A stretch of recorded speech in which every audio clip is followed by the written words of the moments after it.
Hello, you beautiful people! This is part 32, and yes, it is the finale. It is the last video we are actually going to be making. But before that, a big announcement. Drums roll, please. And yes, you see that right, we are 101 subscribers on this channel, so we are finally, so we basically defeated the goal of 100 people, and thank you so much. That is absolutely fantastic. Really, I don't know what to say. I just hope that all these things helped you, and because we did get there, at the end of this series, after the optional video, by the end of the next week, I hope, I will come back with some news for this, but you will be able to get all these models and the materials and everything for free. So yeah, thank you again so much. Also, I will have a sketch, well, basically the animation with a subscribe button that you see basically in every video. Yeah, you will have that for free as well. You can play around with it, look at it. Yes, I'm gonna make a tutorial on how you can make one of those, but you will also have them for free. And yeah, that is basically it. I will see exactly where I'll put them. Probably Sketchfab will be one of the places. I'm going to talk about Sketchfab in one of the videos a little later on, maybe this next week. And yeah, but again, thank you so much for getting it to 100 people on this channel.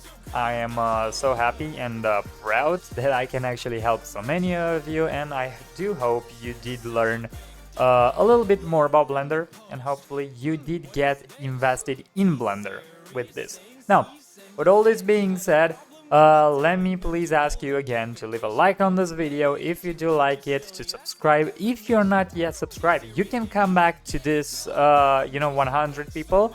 Well, our next goal will be 500 people. Yes, I know, I'm kind of jumping a little bit, but hey, what are goals in life if you don't dream, right? So let's dream big and let's actually get to 500 people. I know we can do it, so yeah, let's get there. So with all this being said, please also, by the way, leave a comment. What do you want after this series? Because yes, this is the finale. We will have an optional video that, I will teach you how to bake normal maps and like textures and stuff, but basically this is the end. This is the way we render, we will animate this terrain. We will it's gonna be a very simple animation, but again, it's perfect for beginners so that you can get an introduction to how to animate stuff. And yeah, so with all this being said, let us get into the actual video. Alright guys, so here we are. We are at the end of our journey. Before we actually do talk about the animation though, and now don't get scared, we won't stay too much on this, but this is a thing that it happened to me when I first did my first render. When I went to do the render, as I didn't mention in previous videos, I did not have a beefy computer. My computer was, well, not too good, and so the render engine I used was not Cycles because I did not have a GPU. Cycles was rendering super hard for me, and so I rendered everything in Eevee.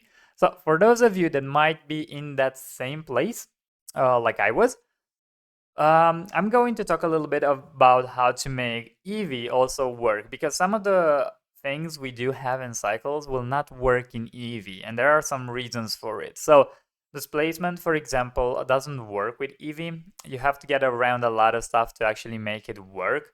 Also, the biggest change, really. So this is how our render looks with Eevee, and I'm going to pull a render also with Cycles to kind of talk a little bit about the differences. All right, so here we are. So this is the render with Cycles, and this is a render with Eevee. Now, again, these are two separate render engines, and to see your render engine, right, you gotta go up here in the render tab, and as you can see, I'm in Cycles. Now, we also have Eevee and Workbench. Workbench I never used, to be honest, but basically you have Eevee and Cycles. Those are the two used ones. Also, you can so Cycles has this thing of being able to use your GPU to make the work a little faster, and you can actually go to Edit, to Preferences, and I think you had to go to System. Yeah, System it is. So here, in case you don't have your GPU, you should check to have, I mean, whatever GPU you have on your computer, Blender will try to detect that. On my last computer, I didn't have one, and it just said you got none. And basically, without a GPU, Optics will use your CPU instead, but it will work way, way, way slower. It's going to take, instead of like, I don't know, 30 minutes, maybe probably 3 hours, something like that. It's a lot of time. Also, you have CUDA, HIP, and IP. Now, the thing is, Optics is made for NVIDIA GPUs. So for NVIDIA cards, I think HIP is for AMD ones, so it works better with those. In case you have it, one IP, I never actually tried it. I don't know what it is for, to be honest. Maybe if you have an integrated one, works a little better. I don't know. And CUDA basically is kind of the same thing with with Optics, but Optics is just the better one. It's basically the default one because it is the faster and the better engine, really. So, having this, right? Maybe your question will be, well, what's the difference between Eevee and, well, if I can, yeah.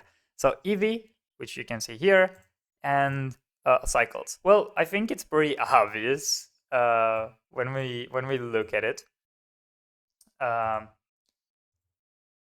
me actually switch back to Eevee. So the lighting is tremendously different, right? Because here's the deal. Again, displacement doesn't work with Eevee. Eevee doesn't have realistic lighting. Basically, you have to tweak it and trick a lot of the things for Eevee to even work close to Cycles. So here's a thing. So Eevee looks like this because I did change something in Eevee. I think it was maybe in the beginning of the tutorial. I don't remember exactly when. But here's the deal. Eevee will come without ambient occlusion one, without bloom, without screen reflections, and without, I mean, motion blur doesn't really matter. It's basically for animation mostly. But this is how Eevee would look out of the gate. Now, to make it look better, you want screen space reflections that will allow our glass to actually have reflections.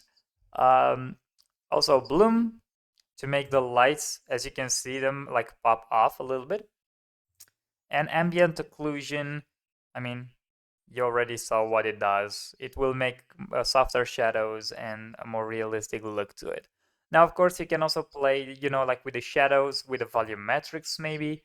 But really, this will not work. Because Eevee is just not really that great because it doesn't do realistic lighting. Also, one thing Eevee doesn't have, when you go to a material, and actually let me select this door. So we have the glass, but as you can see here, it doesn't really have a material. See? All these don't really have a material, and there's a reason for it. Eevee doesn't come with a glass BSDF. Eevee doesn't have that. It doesn't know how to do it. So you're basically kind of stuck with what it has. Wait, does it actually have something like that? No, it doesn't. It can't do it. So no, it's just not working. Um, which yeah sucks, but I mean at the end of the day, you kind of have to understand that again, Eevee is not meant for this. You can create materials in Eevee that will replicate the class BSDF and will work with Eevee render engine, and that's actually pretty cool. But now the question comes: why would you use Eevee if you know it doesn't look as good? Well, the reason is look at the time. So you have 34 seconds here for Eevee to render, and if you go to cycles, um, you'll have wait. Did it? It did not take 21 minutes to render this. I don't know why it says 21. Anyway, the point is it takes way longer to render in cycles. So that's the big difference. It's the fact that Eevee moves way faster because it's also real time render. And if you remember, I did talk about real time rendering in when I talked about video games. All video games use real time engines. Now the thing is, Unreal Engine, for example, has its own render style, and it's better. It's much better than Eevee, and it allows for more realistic look, way closer to Cycles than Eevee is. But basically, when you use an engine for a video game, Eevee is a much closer, let's say, example than Cycles. Cycles is the post-render thing. So basically, it's whatever it is.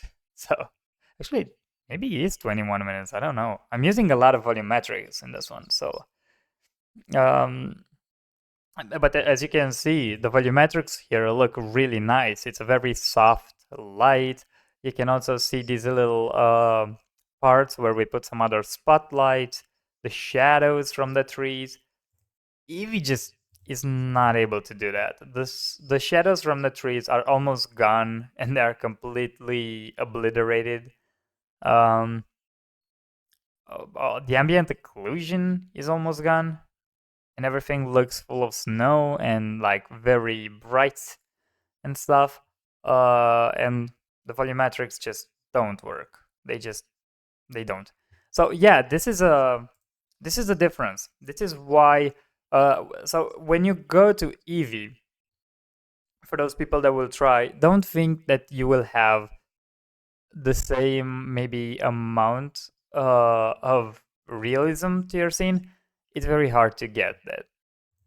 Now you can tweak Eevee a little bit, and you can put maybe some more additional lights to kind of copy what Cycles does. But in my opinion, at least, you will not be able to get the exact same result, or if you will, it will probably double the work time. So you know, uh, just try to do the best as you can if you work in Eevee. And also again, for the glass materials, I will probably have a tutorial on how to create one, but there are a lot of great tutorials also out there, so you know, you can always look one up.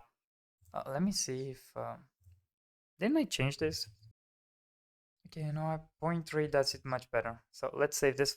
All right, so this is the big difference between render engines, and we will come back to the render engines um, after the animation. The reason I went first to talk about this, it's because maybe after the last video, a lot of people will be like, "Wait, my lighting doesn't look at all like yours."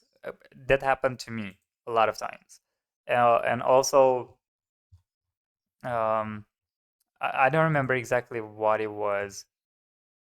I think it was the glass stuff or something else that I was trying to do just like a tutorial, and I did not know that Eevee doesn't have it. Oh no, it was the displacement. No, yeah, it was the displacement that had the problem. Because again, Eevee cannot do it. The bump, you can use it, and that's why the bump node, in my opinion, is so important because without it, we would really be gone. All right, so let's actually not take the smoke simulation out.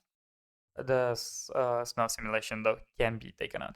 And here we have the train, and we need to animate it. Now, I didn't parent all the bodies, but you usually want to do that. The reason I didn't, it's because I came up with an idea, which I tested right before filming. And actually, at the smoke simulation, we also need the cube that controls the wind. Let me actually call it that. And the reason we need it is because we will need to move everything at the same time. Because otherwise, it just won't work. Because imagine that you will move the train, you'll move the smoke, but the wind that basically needs to affect our smoke is gone, or it's not there anymore. It just doesn't make sense. So we have all these, and now go Shift A, get an empty. And I recommend the arrows empty. The difference between the normal one and this one is that you actually see the axis. And let's just make it a little bigger to actually see it. And where is it? Oh, it's right here out of everything. Let me actually make a collection for it.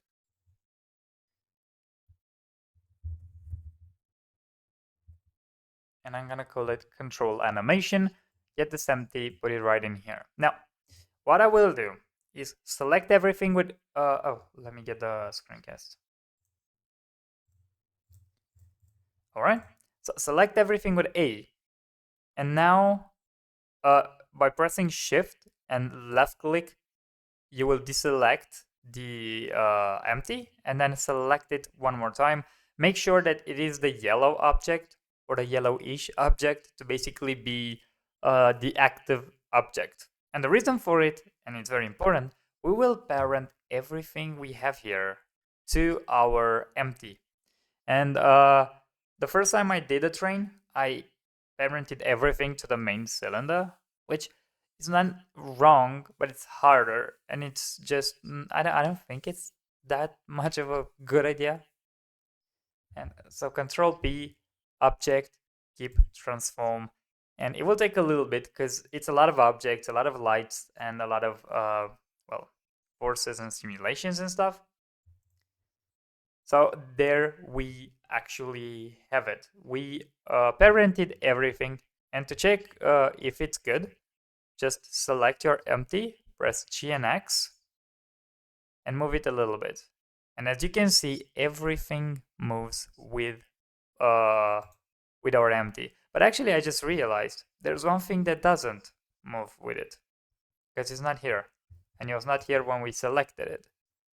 Actually, there are a few things. And that's a very tricky part that we really don't have to forget about. It's the colors. So for the wagon, we wouldn't see it because, well, the windows will cover for us, but you will not be able to see the inside when you render. So you know those lights inside we work so much on? Forget about them because we won't see them. Where are they? This one. So basically, all the colors we used for anything are probably going to need to show up again. And actually, let me press Alt H and I'll bring everything back. And don't get scared if that happened. We're just going to hide the lights and hide the space curve, hide the connectors, the snow. Basically, everything we don't need can be out of our way. We don't need to see everything here. So the rails, the tree duplicates, the tree scatter, the ground, the snow, the snow simulation. There he was. What else we got? Was it everything we needed to get? No, and the duplicates. There we are. All right, so having now all this, because as you can see, the cutters are now also showing. Press A. Again, shift left click. As you can see, it already made it the active object, but just to make sure, just deselect it. Select it again to be the last for sure, and Control P. What happened? I think I pressed something by mistake. Control P, object, keep transform, and wait a little bit for its effect. Now again, we wouldn't have seen this for the most part anyway in a solid mode, but in the render we would have noticed it for the wagons, and also the worst would be the frontal protection. So now when we do this, GNX and move it, and yes, it's gonna move terribly slow, but I promise it's going to work. So there you have it. We can move our train successfully, which is good. It's what we needed. And what can we really do with this? Well, animate our train, of course. So let me actually hide everything besides our empty there, because at the end of the day, I don't need anything but the empty right here. And now I will actually want the ground and maybe the train rails. And I will probably want the upper part and the wagons, maybe even the lower part. I want to make an idea of where my train is so that the animation actually makes a little bit of sense. So again, it's gonna be a super simplistic animation. First, we have to go to frame number 1 because that's where our framing starts. Now let's talk a little bit about the frames. So first things first, you can come here and you have to go to output and actually look at how many frames per second you have. So right now we're at 24 frames per second. I usually do make my animations to 30 frames per second. 24 is the the standard choice for animations in general, but 30 is just a little more fluid. However, you do need more frames because each second of your animation will have 30 frames. So that means out of this, only 30 frames means 1 second. All right? So that actually means that all these thing, actually let me make this 300. It's just easier to compute. Basically, all this is just 10 seconds of animation. So yeah, you heard that right. It's a lot of work for like 10 seconds. It doesn't really seem fair, but it is. It is what it is. So we have this. Now, what can we really, really do with it? Well, kind of a lot of stuff. First, you can also change this from frames to seconds by pressing Ctrl T. So you now will see seconds instead of frames, so that maybe it helps you better to see stuff. So I like it to put it on frames, but it depends on you. Also, what you can do is to see stuff a little better when animating. Instead of playing every frame, you should change this to frame dropping. It will just help you see the animation a little better when actually doing it. And let us actually animate a little bit. So select the empty and let us go for frame 1, like here in the back. All right, our train comes from the back here. And we will also move the camera a little bit. Once I can actually, I can select it because it's actually in this scene. Yeah. So you can see through it, but you can't actually move it. So here's the deal. We need to make sure we know when our train will get to this frame we so dearly made. So let me actually select back this, and to animate it, right, by selecting our control animation, remember our empty, press I, and then we can actually insert a keyframe. Now, what keyframes are is basically points on the animation where you tell an object where it has to be at which point in time. So basically, you might have heard of keyframes from animations. I'm going to actually try to pull an animation right here. This is Pain punching Naruto, right? So the thing is, that punch, for example, right? Or maybe it's Naruto punching. No, you know what? We'll do Sasuke punching Naruto because I just like that. So that scene, for example, right? The moment the fist is in the air till the moment it hits Naruto.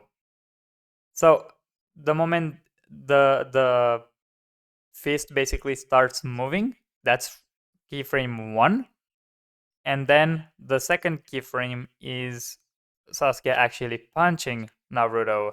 So the fist hitting the face, that's point B, and also the second keyframe. So basically, you tell your fist, okay, you have to be from this point here, you have to get to this point there in this amount of time. Now, in between these two keyframes, you can put maybe two more, not two more, but more keyframes if you want to actually make a certain move or make it look in a certain way.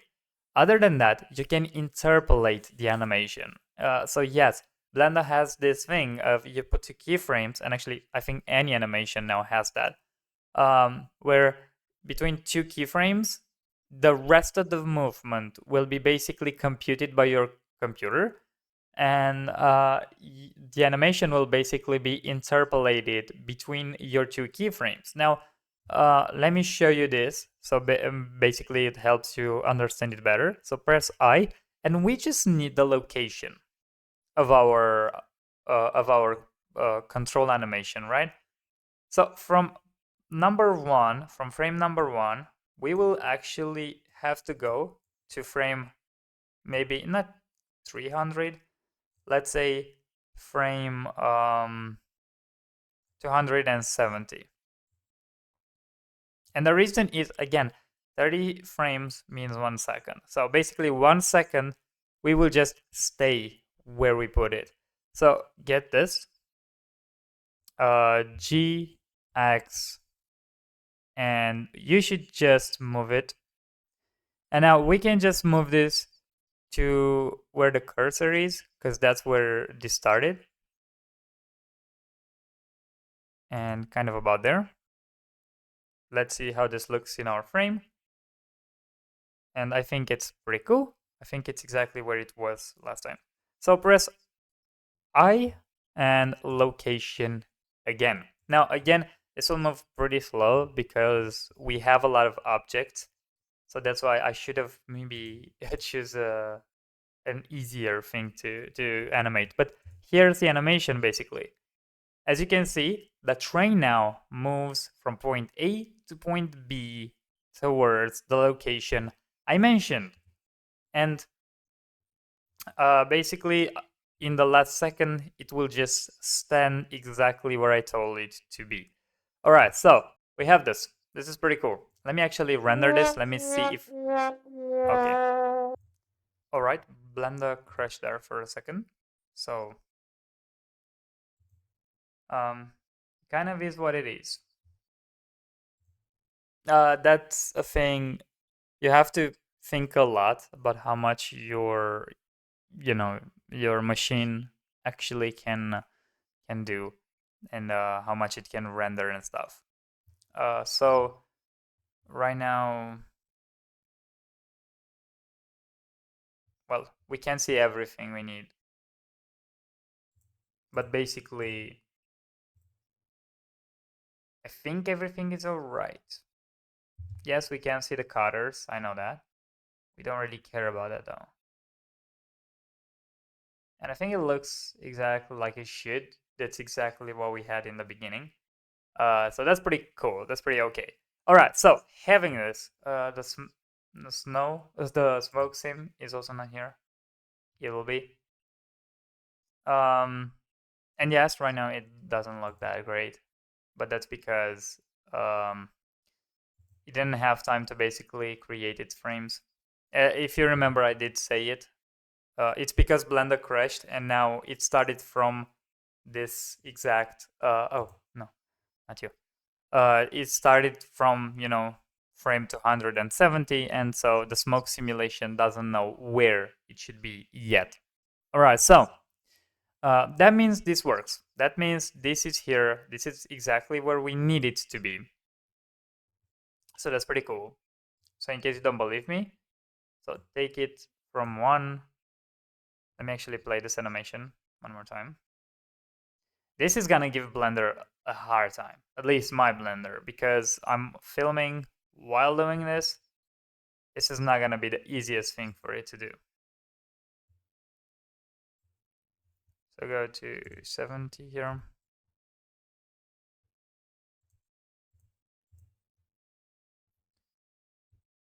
And we don't need to see the sphere. But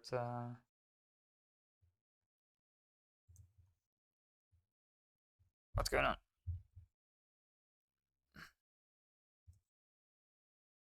Because I can't see the smoke.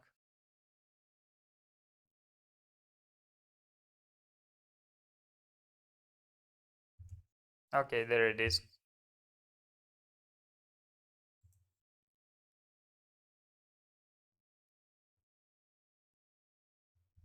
Oh, it's there and I can see it.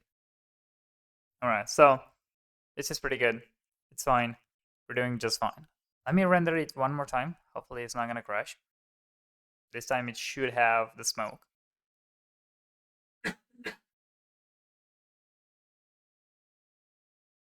Oh my. Is this how it renders? Really?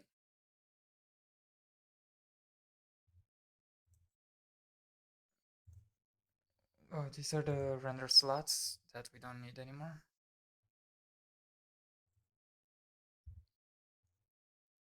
But it cannot look like that. Pretty sure it doesn't. It's just going crazy right now.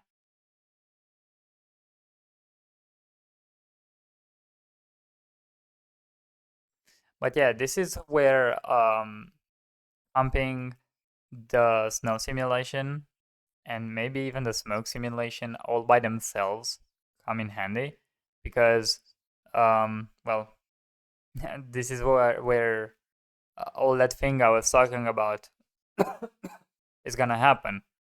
um, Blender will have a very hard time to basically do everything, so we will need to um, kind of make sure. Wait, this where's this?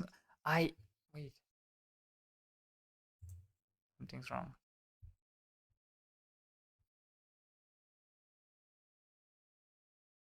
What's going on? All right. So before we actually go on, apparently there was a problem. Actually, two problems. First, the smoke simulation broke. Um, and I can't say exactly why, but I think what I'm gonna have to do. Actually, let me see. So if I take this smoke domain and parent it to this, maybe I shouldn't have saved. All right, still works well.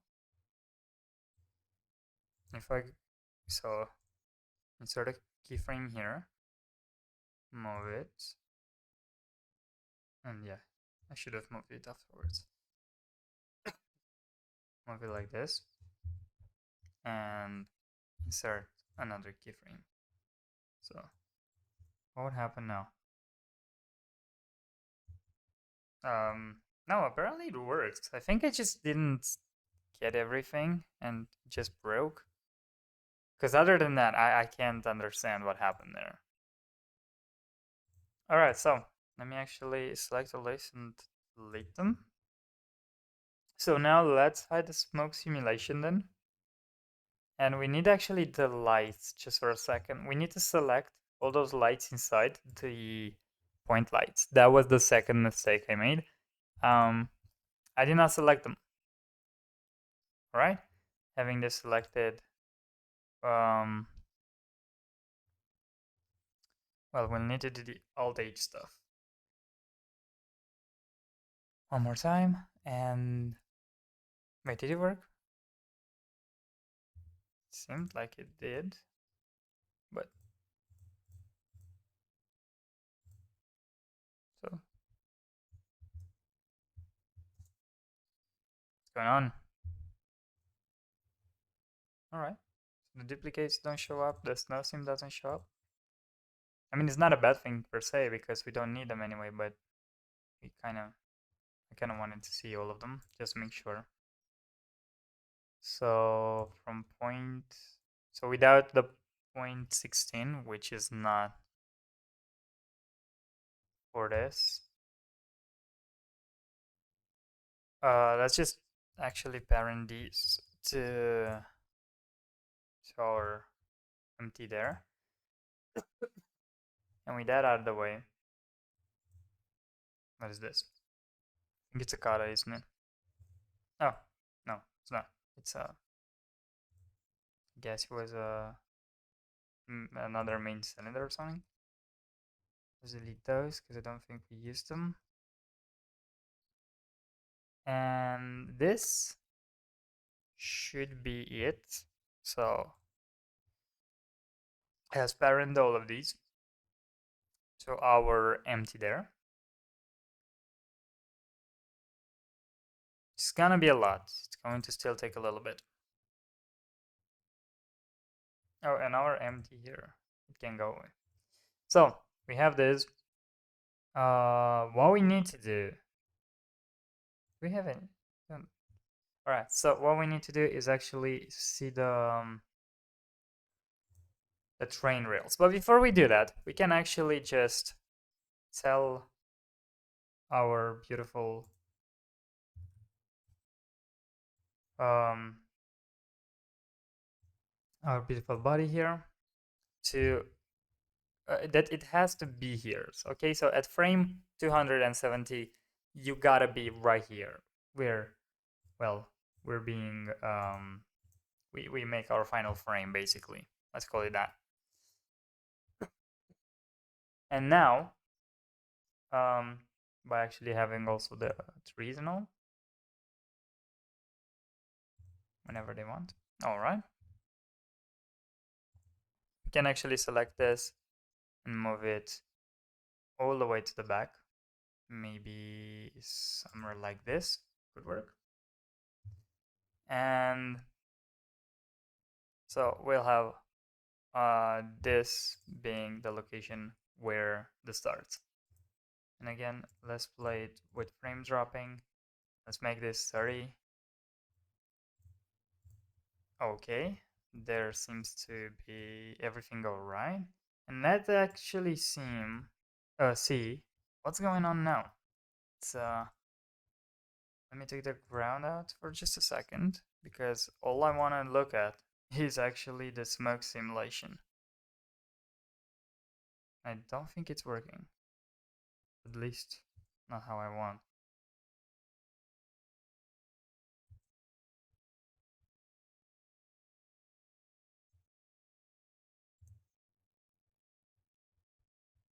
Is it?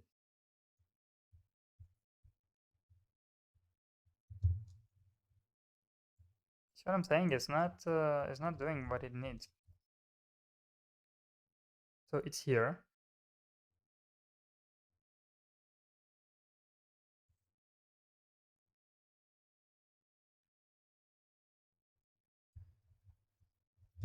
But it doesn't move afterwards for some reason. Go to frame 60 and it's still there. It's still not doing what it's supposed to do.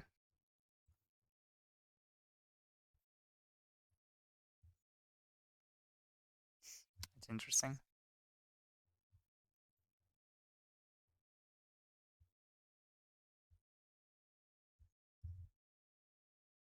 See if I actually can go back and undo all this.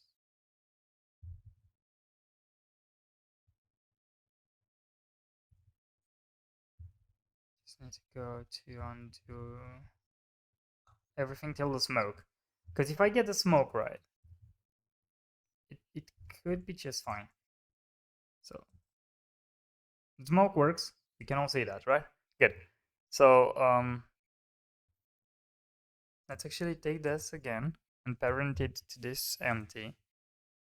Maybe I should not parent it to the same empty, like make one separate. So again, frame 270. Maybe it's because of the framing. Maybe it's, I don't know, it needs less frames or something. No, much better. So something like this. So at 270, you're gonna be here. And at frame 1, you're going to leave from somewhere around, let's say here. And that's it. It does work tremendously well, actually. So the problem is when we actually animate it all, maybe just not able to render all that. Nah, there's a, wait, what was that? What was that just now? There. It's disappearing at 250. What's going on now? What is up with you?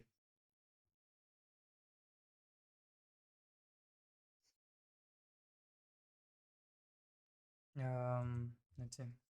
Maybe it's having like a lifetime thing?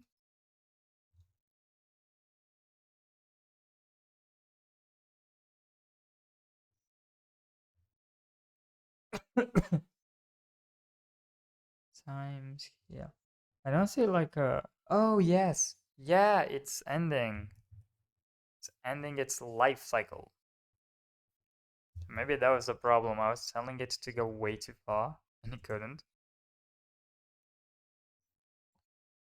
We're probably going to render it separately anyway, but it was just very, very weird. Let's see.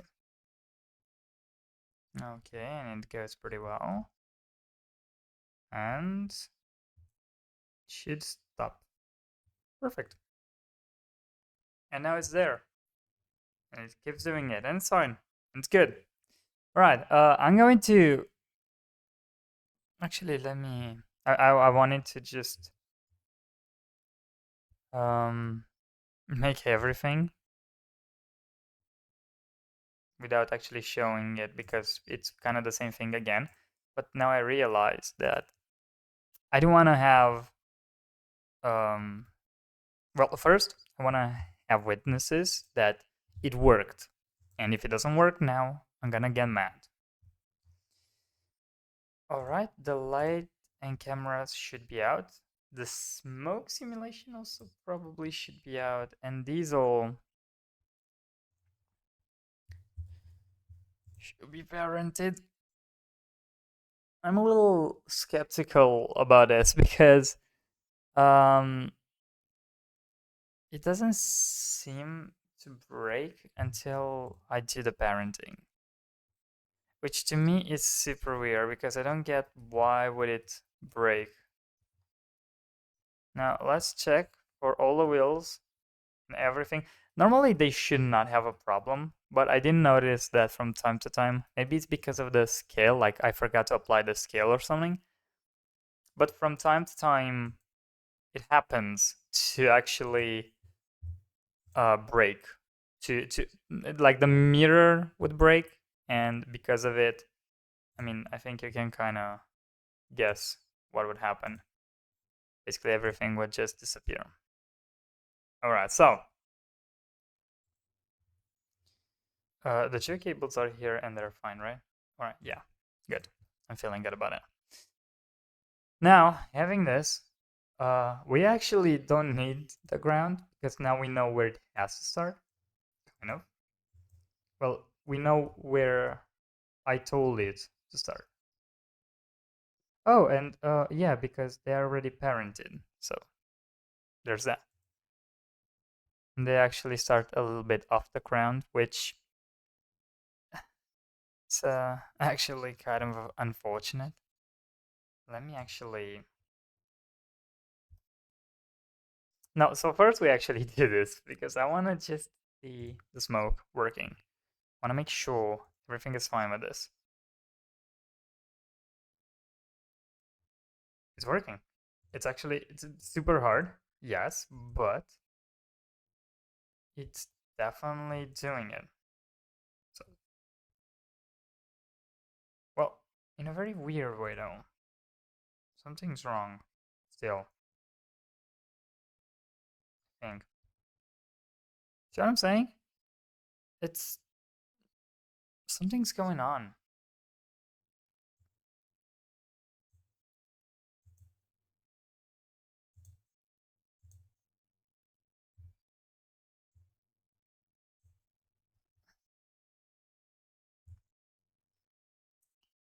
All right, so new new plan, big plan. We will have an empty for the smoke and another empty for the rest of the body because it's you can definitely see. So this is gonna be the train control. Actually, no, the smoke because it's already having it. And I'm gonna make another empty just for the rest because it's obvious that this is doing a good job when it comes to the smoke, but whenever there's anything else, for some reason, it's just not working. I don't know if maybe there's like options because of the smoke domain and it's interacting with the other, but it doesn't make sense actually. So no, it shouldn't do this. Yeah, no, it's weird. I can't say why it's doing it. I'll be honest. I have no clue, but we don't care really because we won't need to know. Since we are getting another empty right here, make it much bigger and actually call it train control.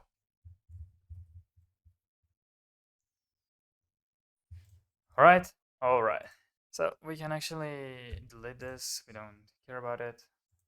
Delete this, and delete this. And we can save now. Get the lights back so that we can actually take our whole light stuff and just like we did all the time. Control P, connect this, get the lights out of the way. I don't think so let me actually get all these back like that. Oh no. Oh, it's about to delete everything. That would have been something. Um, oh, and right, there's gonna be a small problem now. So let me actually take the train control out because I need to see it. So again, select everything. Make sure this is the active selection and that's parented. And let's just pray, really. Mm, all right, it's been done. And now, ladies and gentlemen, I was scared for a second when I saw this. Let's get the ground showing. Let's get the rails showing. Let's get. Do we need this? No. Do we need this? No. We're good. We are finally good. Let's select this.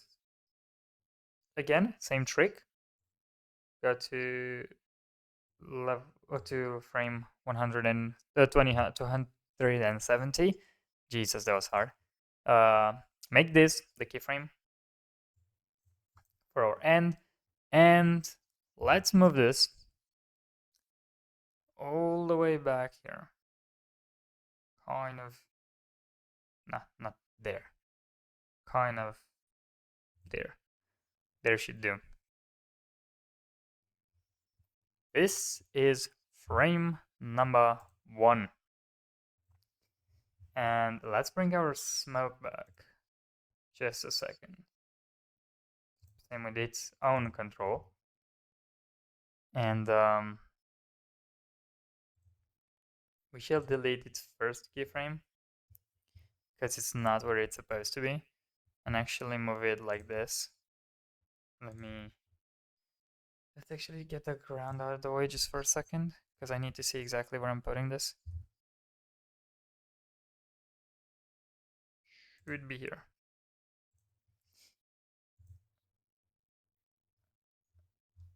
Oh, right. I moved it, didn't I? Great job. I am doing great. GNX 1, and let's see this. So yeah, animation is super fun, but you do have to be careful, and you do have to understand a little bit. Now, of course, I'm not a proficient animator or anything like that, but you know, I don't think you need to be. Let's see. All right, I think it's working. I think it's finally doing something. This is playing frame by frame, so that's why we see it like this. But you know what? I want to see the smoke in all its greatness, so frame by frame it is. So let's go to actually 270, the frame 270. And it's working! Yes, yes, finally, Jesus. This took forever. So control animation, and let's actually call this Smo. No, actually, no, because we don't need this anymore. You can put a train control here as well. We're not done with the animation yet. Even like, yeah, I'm super happy, but we're not done yet. So let's take the sphere out of the way. And as much as I love you guys, because you're finally here, I don't want you in my way. And right now you're in my way. Usually, by the way, I do advise you to make a folder separate for the cutters. Basically because you can hide and unhide them whenever you want, whenever you need, really. I hope those are all of them. Other than that, yeah, I don't see any other. All right, so this is pretty cool, but there will be a problem. We don't move the wheels yet, but we will need to, don't we? So the wheels actually have the location pretty much done with, which is pretty fine, which is pretty good. But we don't want just that. We do want the rotation of them. It's gonna be super simple, right? Because it doesn't have to do too much crazy stuff. All it has to do is rotate on Y like this. That's literally it. So to do this, yeah, everything looks good. I just want to make sure. All right, I'm scared. Actually, you know what? Let me make sure. At 270, it also looks okay. Because there's a reason I'm saying all this. I did have, again, problems before, and it looks good in the beginning, but when it starts moving, the wheels start to do stuff that we don't want. And see, this is actually something I did not notice. that this is actually clipping a little bit, and I am also scaling it on the wrong axis. I mean, this is not gonna be a super big difference or anything. Probably it's not gonna be noticeable, but I noticed it. I did not like it, and I was like, hey, you know what? Don't you do it. Okay, now this should be fine, right? Everything looks good, we're good. So here's the deal. Here's what we need to do. Select the wheel, and to make this work for us, go to frame 1 again. Yes, we will have to keep on playing around with this.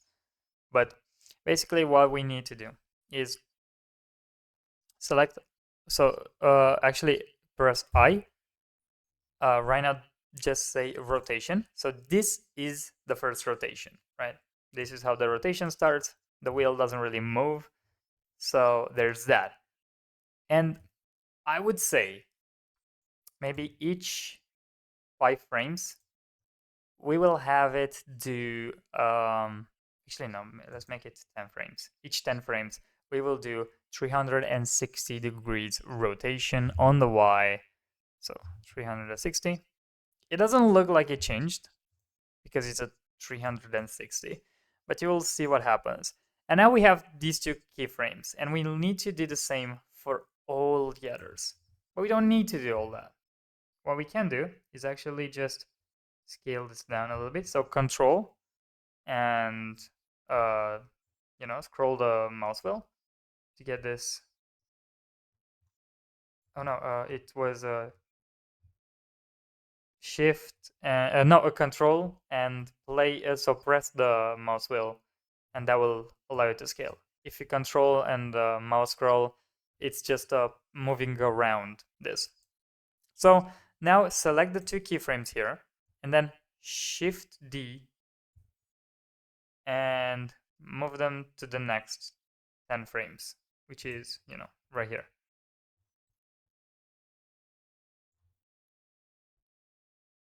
Wait, what?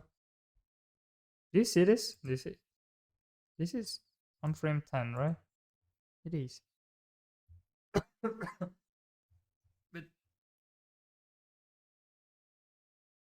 so it's frame 1 to 10, and now, oh, because we need, yeah, right, wait. This has to be from frame 21 to 30 because they started counting at 0. This is not the first time I'm getting confused by this, and I don't think it's gonna be the last time either. So you do this, and you just keep on going. You know what I'm saying? Like you just, oh, also, we did forget. We did forget to get these to till here. So that's what we gotta do. We just gotta copy this one animation to basically go all the way till the end. I'm gonna do this real quick and speed this up and come back. All right, so we finished the animation of the wheels, and let's actually see them. When we animated it, this is how this will look. Okay, so it will move.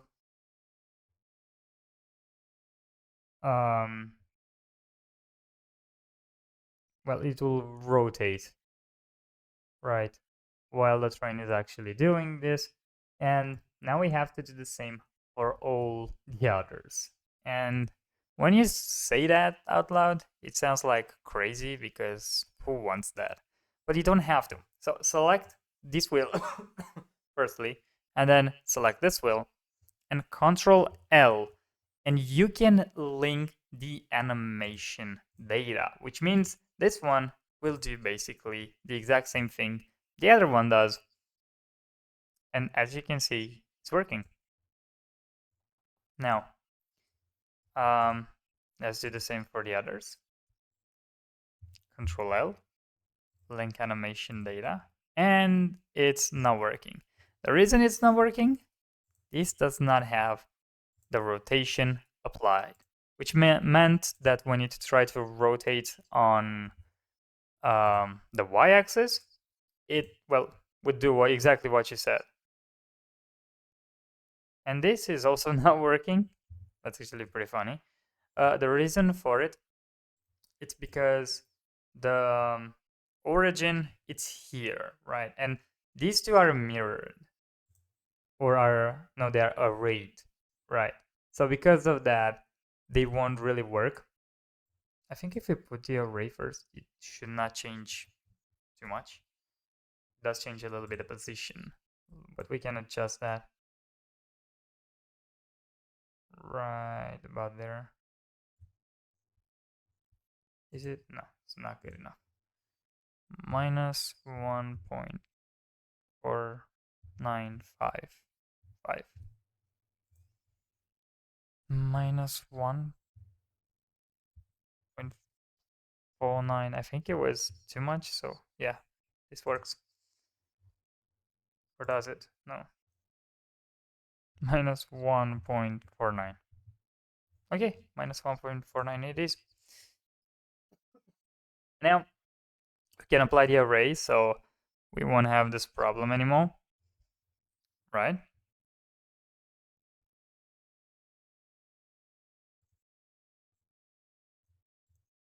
But it's still the same body, so link this and p link select p select yep, separate by selection. It's what I'm trying to say. It's pretty hard, but I'm trying. I promise. All right, this is doing it. And now, if we do our little trick one more time, so Control L, link animation data. It's still, oh, it's still seeing the origin there. So um, let me actually then get the 3D cursor.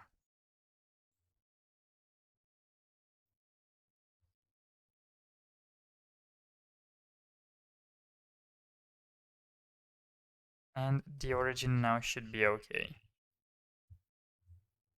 At least as far as I'm thinking. Let's see one more time. And it's working. How about that? So almost all the wheels are working, but there is this one. Now the thing with this one is, oh, this is, oh, these are all, okay, this is not separate, which will actually kind of create a problem. The same problem you actually already saw. Um, which actually kind of sucks now that I think about it. All right, so I did it for all of them.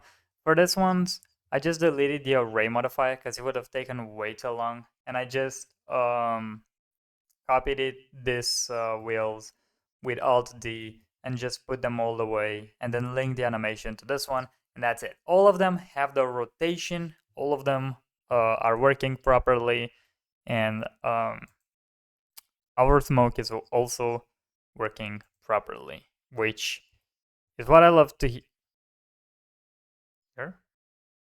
What? Is the smoke not working again?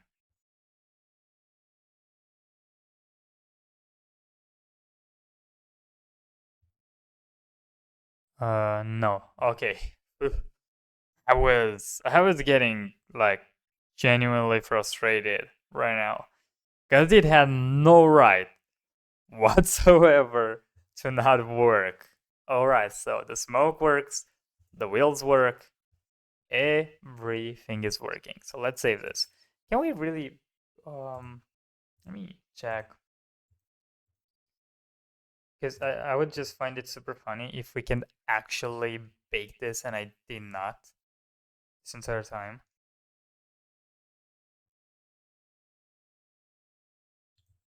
I don't think we can. At least doesn't really look like it.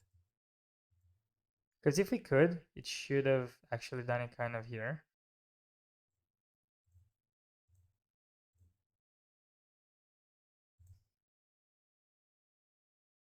And it doesn't really seem like it would let me bake this.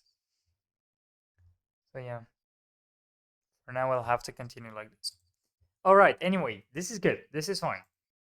So we have the animation of our train, but is this enough? Well, not really. And there's a reason for it. Let me bring the ground with all the trees and stuff. Because we cannot see the train. And I think we won't be able to see the train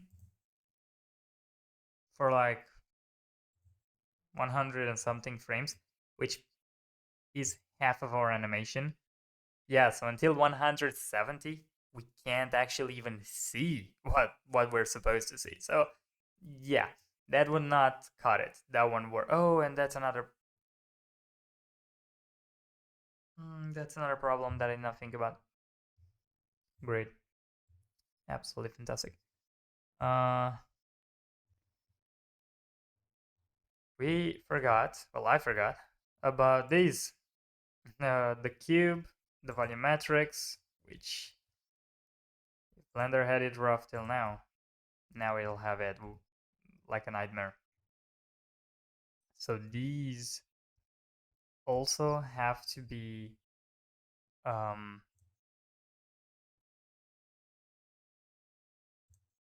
parented to the train. So to this. Let me see. Can't believe I forgot about it. So if I go to frame 1, is it taking it? It is. All right, that's good. Didn't take that long.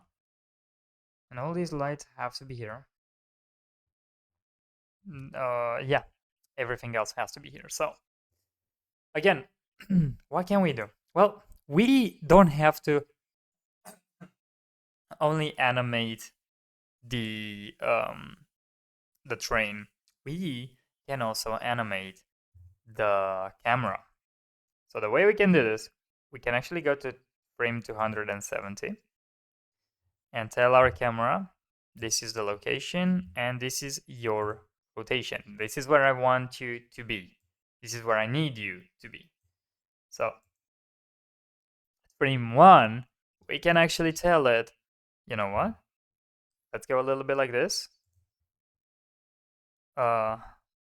Rotate it on the z-axis. Tiny bit. Go like this. So we can see the train. All right, so this is gonna be the location and the rotation. And as you can see, the camera will move. Let me actually just go with it. Actually, let me play with frame dropping. The camera will actually move in the position that we originally had it from another position where we can actually see it, where we can actually see our train. Now, let me stop the animation for a second. Let's save this. And here, I mean, that's basically it for the animation. And now we should really check the renders because I want to do a little bit of a tricky thing. It's a little hard, but I want to do it. Hopefully Blender will allow me to do it. Because we need to go into render mode for just a second. Well, a little more than a second, but let's see. And this is how this looks. This is how the animation looks in the beginning. And what we need to do is go to render. By the way, to come here, to have the transparent background, what you need to do is go to your render tab, go to film, and you have to take the transparent background. Okay. And also, you should go to color management and actually change this.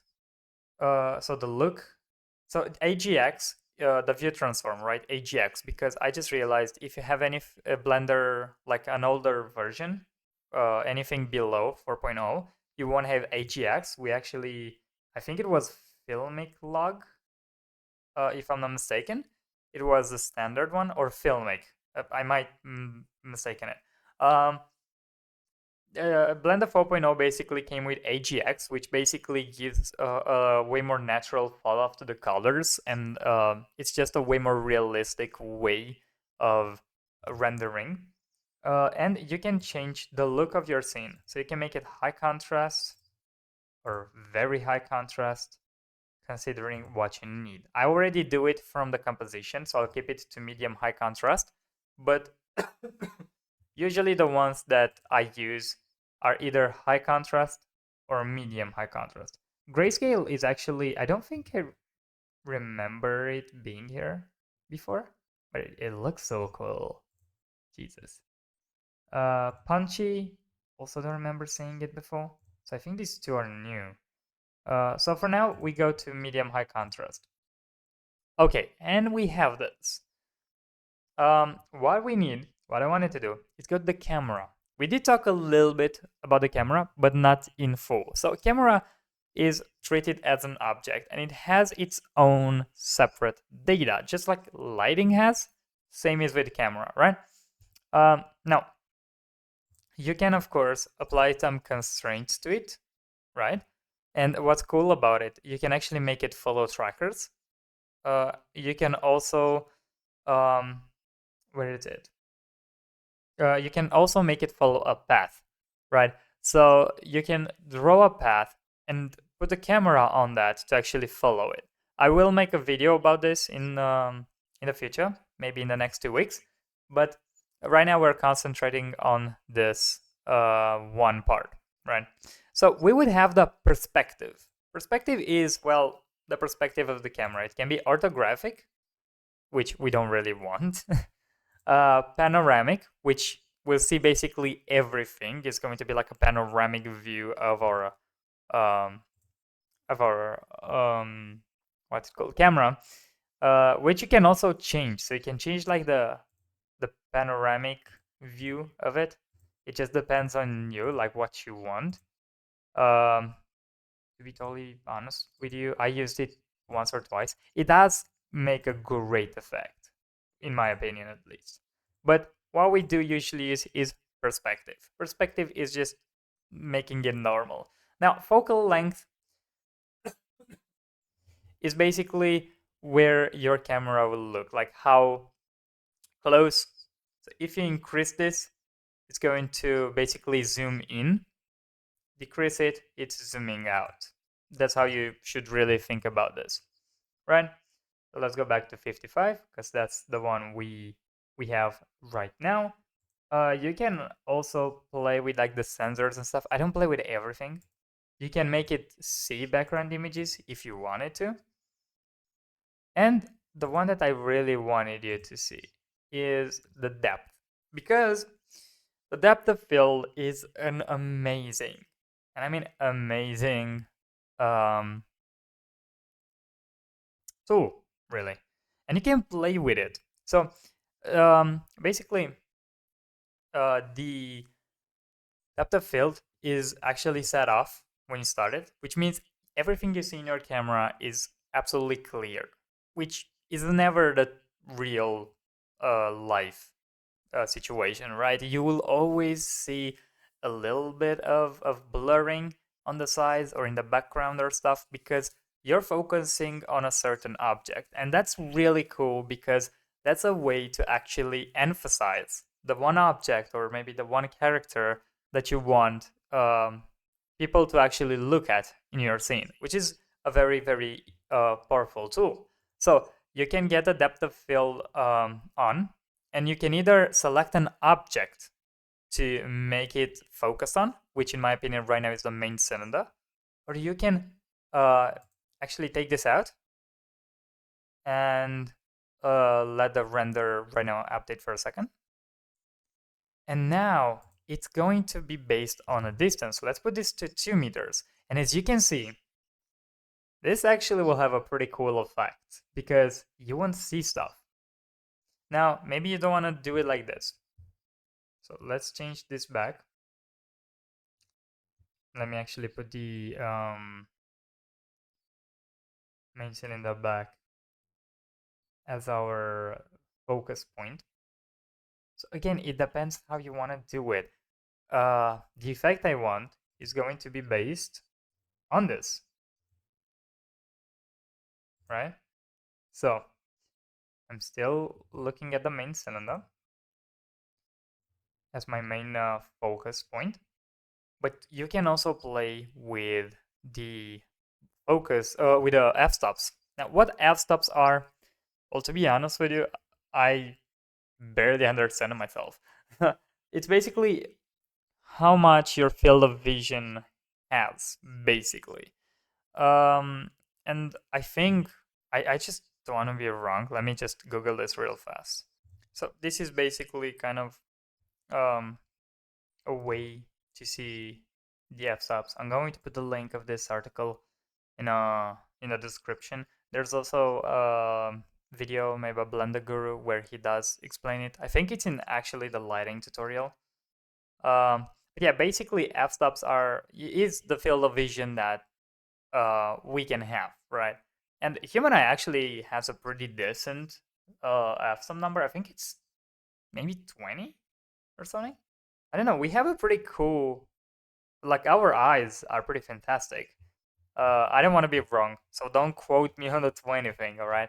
I might be wrong. I might just exaggerate it, but that's a number I remembered. But the thing is, basically with f-stops, you can also play with the depth of field. So you can get the f-stop super down. And as you can see, because the main cylinder is the only thing we have, we don't see anything else but that.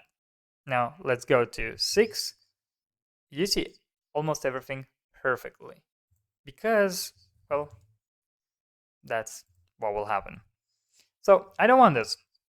What I do want to do is actually not get the main cylinder as my main focus point and actually play with the distance and the f-stops.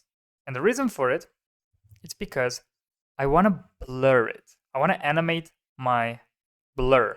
So I'm gonna click on the, if you click on these dots next to it, it's going to insert a keyframe. So insert this keyframe for our camera here. And maybe at frame 60. We need to see where we stand with our camera, where our object is, and all that good stuff. So not yet.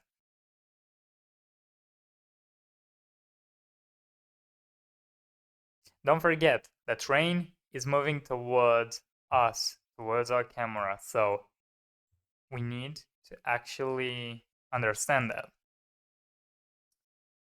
All right, so right now 140. Let's actually make this maybe 5 meters. I think that's too much. 3.5. 3. Sorry, 3. Okay, 3 works for me.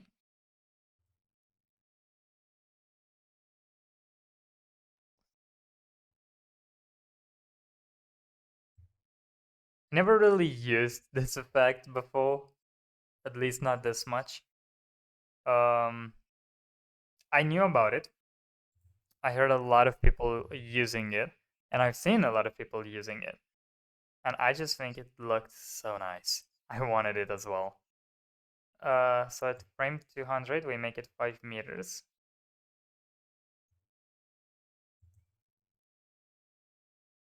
And let's go to frame 207 and 70, because this is, again, exactly where we have, our initial camera and the render we initially had. We just want to make this look perfect. Don't worry about the smoke. It's like this because we didn't let the animation actually do its run, but we don't really care about that. So we can see everything pretty crisp. So let me actually go back to 3 maybe. So just play around with the focus a little bit. 4 meter would do. And there we can stop. All right, so this is doing a lot. Don't forget also we do have some notes. Well, Blender did crash. All right, so coming to the end. So before we actually hit render, there are two things we need to do. So first things first, we need to actually set the frame, set the resolution you want your video to be at, right? I will have it at full HD. This is for screen. Now, if you want it for for screen, I mean like for a laptop or for like a desktop. But if you want it for your phone, so to make the vertical resolution, you have to put this at 180 by 192. This is full HD for the phones. And actually, let me just move it. Well, move it like this. And I just want to render this. I just want to render this for myself, really. But that's what you gotta do. And we actually will need to do a small little thing before we actually do. Actually, let me do this before we render. So again, for the full HD, put it in whatever resolution you need it, and check for the frames to be at 300 so you don't lose anything from your animation. And then we go to the output. Now, when you are exporting an animation, you can do this in two ways. First things, you can actually put an animation, and as you can see, Blender does support three types. Usually, if you want it right out of the gate, you put it as a FF MPEG video, but there is a problem when doing that. First things first, you will actually lose some detail because of compression. And that happens also when you do a PNG or an JPEG, right? PNG is usually better, but JPEG, is losing some detail. Now, the reason I'm saying that is because you might not want.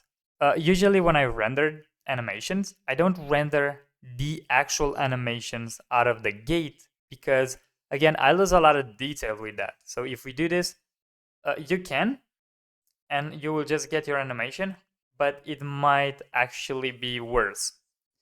However, what you can do is actually go to OpenAXA, which is actually taking picture frames. But what you can do with that, OpenAXA is actually, if you go here to codec, you can choose how to basically have this. And as you can see, this word in the brackets, right, is like how much compression will you have, right? And if it says lossless, it means you basically don't lose any detail. And I think at the PNG, as you can see, you don't have that. You will have compression, like 15% compression. If you put it to MPEG video, you don't even have that. You will lose stuff. You will lose some quality. Yes, you can check the quality here and make it like, lossless, but it will take a long time to actually make the video. So what I usually would advise you to do is go to OpenAXA, which again, it's lossless, so you lose almost no detail with it. Let's actually choose where to save this. But again, this is giving you pictures. And as you can see, for videos, I first take a folder that's called frames, and I'm gonna call this TrainLesson.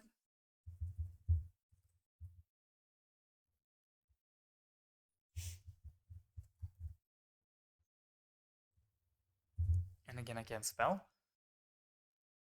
And also I'm gonna make a folder called TrainLesson. So I'm going to accept, and I'm gonna have this right here. So it's saved right into the TrainLesson folder. Now the thing about this, right, is OpenAXA basically will make images. Each frame from our animation here will be an image, and then we will be able to put that in Blender one more time to actually create the final animation. I'll show you that part as well, but before we do that, let's actually do this. And by the way, if you have a transparent background, which we do have, remember, right? We do have the film. Where is it? Right here. And we do have a transparent background, which means in terms, so let me make sure it's, yeah. All right. And that means, let me get here, that we will need the RGBA to be here. Why is that? Because the RGB basically doesn't take in consideration your alpha. So that means that if you have it transparent without the alpha, basically your file will not recognize that the background is transparent. So we need RGBA for that to also be transparent. And I mean, that's basically it for this. Now, let's actually do one little thing. I'm going to try to render this animation like this. Probably it's not going to work. And there's the thing with the comping that I did talk about. And I can actually show you how to do this just like now, because we did do it. I did do it before. So let me just, I'll need to actually render the image. Let me render the image and come back right. All right, and now we have the render result right here. So because of that, we can go to compositing and actually see it right here. Now, what you can do, so after you see that the animation may not work and tells you that the system doesn't have any more memory in the GPU to make it, what you can do is actually come right here, right? And the same way we added this background, we will add one more thing. We will add a movie, I think it's called, yeah, a movie clip, right? And we can add it like at the end, right? We can just put a mix color, just put it in here, just like so. And well, right now it's not gonna show anything, but you can put, I think I have it from the last time I tried it. Let me see. Yeah, it should be here. Right. And the snow is here by itself. But we don't want the frames, actually. I just realized I'm looking at the frames. I want just the actual animation. And that's what I get. And the reason for it, well, the resolution is different and stuff. But let me put it like this.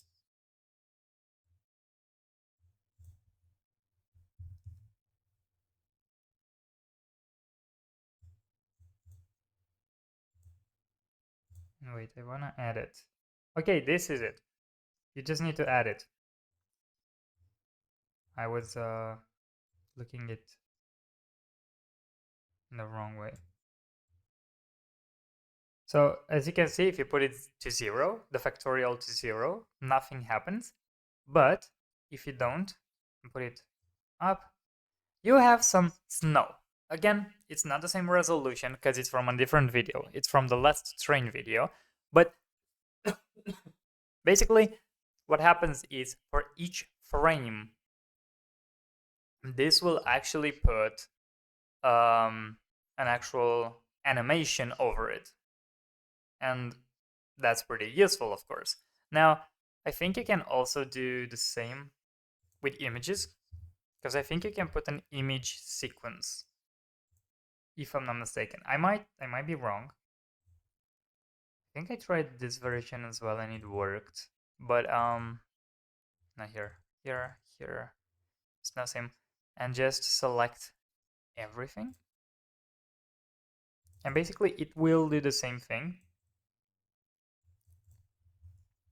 but it will just do it from the frames you tell it to do. So yeah, that's kind of about it. That's how you come the simulations in. You basically just tell the simulations, hey, be here, so have a transparent background, and you just put them on. Now, The problem with it is it's not gonna look exactly the same. And as you can see, the snow, all of it will be over your image. So it doesn't show that depth per se, but it still would look pretty good. And I think it will still do a pretty good job. So at the end of the day, I still would say it's a fine thing to have it. And yeah.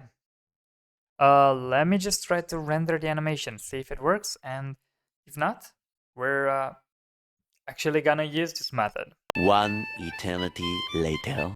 One thing, so I rendered everything, but and this is a little bit of a warning, before you render anything, all right, please check twice that everything has the scale in order, that everything is set properly, that the bodies did not somehow move or anything like that when you parented them. And also check for the animation to be okay, because if you don't check this and you render, you might spend, I don't know, maybe an hour, maybe, 5 hours, maybe a whole night, or even a whole day trying to render this. And at the end of the day, you will just figure out, well, it's not good enough because actually I forgot this and that. And it's not a very nice feeling. So let's actually not do that. Um, but yeah, this is basically it. Okay, so let's actually see the result. All right, so I rendered everything. Okay, and what you gotta do after you have all your frames is actually this. You'll go to your, so you open a new Blender file, but don't press on anything, all right? We have to go to video editing, because yes, Blender has also the ability to edit videos. It's not, in my opinion, as good as, I don't know, let's say like After Effects, or like Adobe Premium, sorry, or like DaVinci Resolve or whatever. But it's totally fine. You can do a pretty fine job. And actually, if you want a video editor just, to do basic stuff, this is more than fine.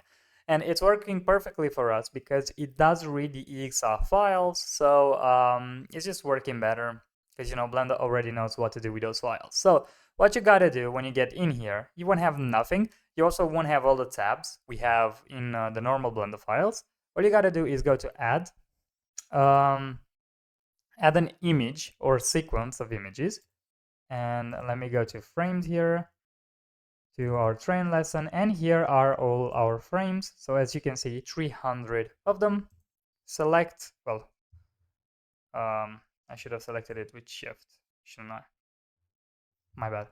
So shift select everything, add them, and now we actually have our animation. But before we do everything, we need to see that the engine is actually proper, because again, this is going to be default. So go from Eevee to Cycles, go to experimental, try to put basically all the um, um, all the options we selected the first time in here, so that everything actually gets out pretty well. Now performance, go to color management, and it will come default as I don't know why it's coming as standard actually. It should be AGX, so change it to AGX, and medium high contrast is what I chose, so I'm gonna go with the same thing. I could, for example, go high contrast, but I don't want that. Okay, this is pretty good. It looks pretty fine.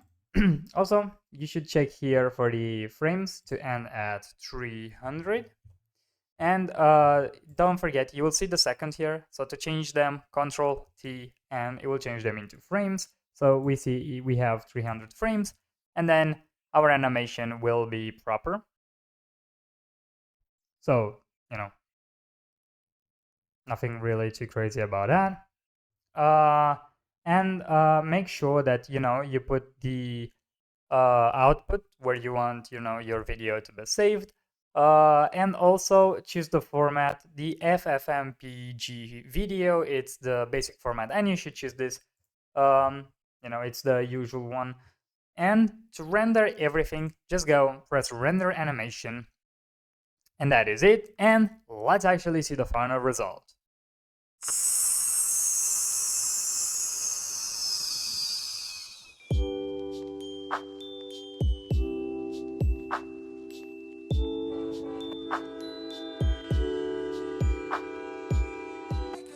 Alright, that is it, guys. This is it. This is the final product. Actually, let me play this one more time, because this is the first time I'm actually seeing the end product, and I gotta say I love it. And just actually for the fun of it, I'm gonna show this and then probably pull a comparison between this and the original video, the one that basically started it all. And actually, fun fact about it, I am gonna talk about in the next video. So tomorrow I'm gonna post a bonus video that actually was not supposed to come out because I didn't think about it. It's gonna be like a conclusion of this whole series and what else I kind of prepared for the next things, and for the next tutorials. And yeah, this is kind of it. But this has been a crazy journey and a very long journey, and if you stuck around till the end, congratulations to all of you. I think you are awesome, really, and honestly, I think you'll actually make it. If you actually stuck around for 32 whole videos, which were not like short videos, they were like pretty long. So this is basically a course. This is a paid course. Only it's free and it's on YouTube. So I mean, I don't mean to say like, you know, that's a lot, but I think it's a lot. It's a lot of good material right there to get started, at least in Blender, and get a notions to get, you know, kind of on everything you want.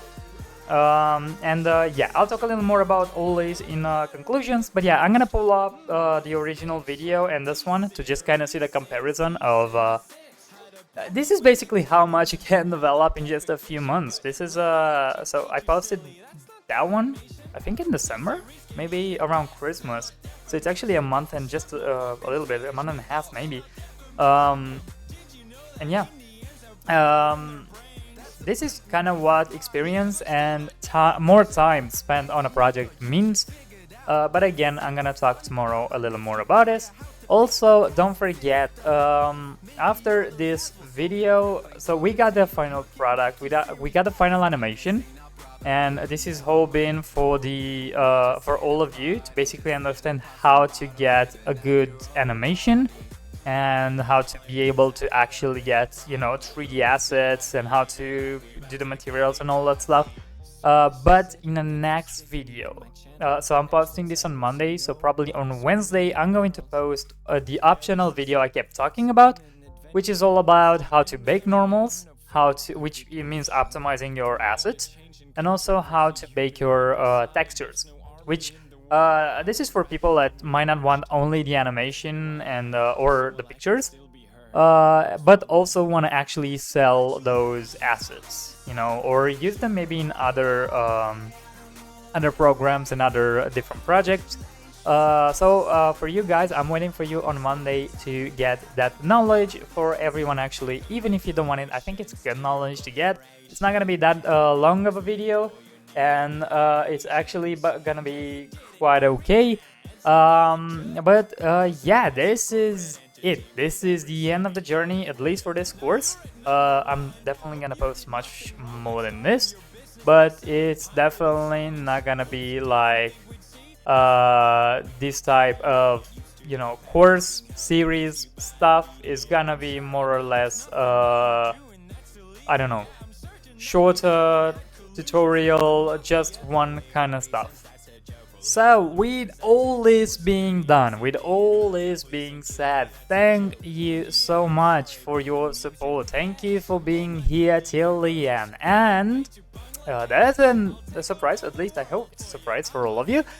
For everyone that actually have been here till the end, I do have something for you guys.